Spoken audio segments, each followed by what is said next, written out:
All right, with the first report on the crash of Air India Flight 171 now out, India's professional response to the horrific accident has proved to be a strong response to foreign media outlets who have been casting aspersions about India's commitment to this investigation and sowing doubt about the capability of the two deceased pilots who were operating the airplane.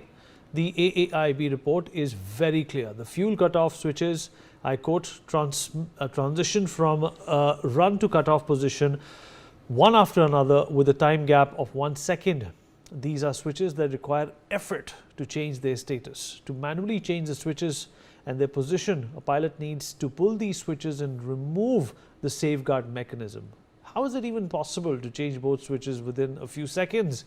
And why would the co-pilot who was flying the plane deny the charge with what turned out to be his last words if he did do it manually? The report clearly debunks the efforts of these foreign media outlets who simply want to drive the agenda that Indian pilots and not Boeing is responsible for this tragic accident. We'll talk about this with our guest, but first up, let's also look at what is being said here by some of these foreign outlets. Of course, BBC, always trying to in fact defame India, trying to malign India's reputation, has said that Air India crash, pilot cut off fuel to engines, no fault with plane, is what they have said. This has not even been proven.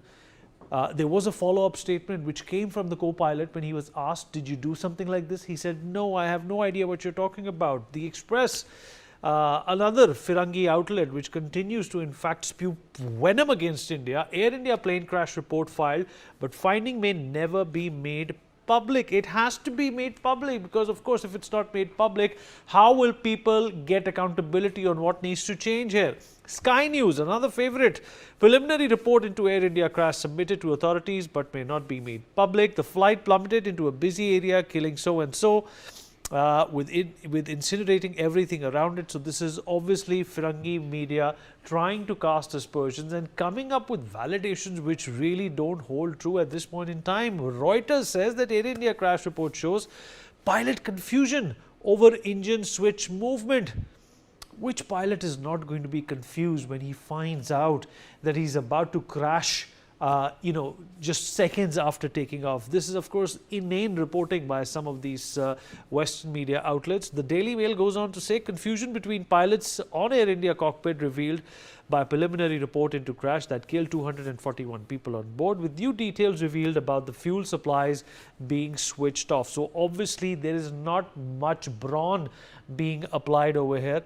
This is obviously misconstrued and not understood. In the cockpit voice recording, one of the pilots is heard asking the other, why did he cut off? This was a normal question. If the plane starts to lose thrust, the other pilot responded that he did not do anything of that sort. In this case, Mr. Sabharwal was the one who was in fact manning all the equipment, and Mr. Kundar was flying the aircraft. Fuel cutoff switches transitioned from run to cutoff position one after another with time gap of 1 second.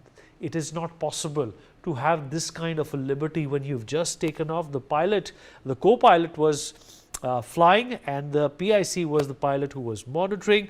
So of course Mr. Sabharwal, who was the experienced out of the two, did nothing of that sort. He was just making sure that all the controls are in their normal basic position and prepped up for takeoff. So the Western media once again maligning India's reputation. Not a word on Boeing so far by them. Not a word on the Dreamliner. Let's talk about this.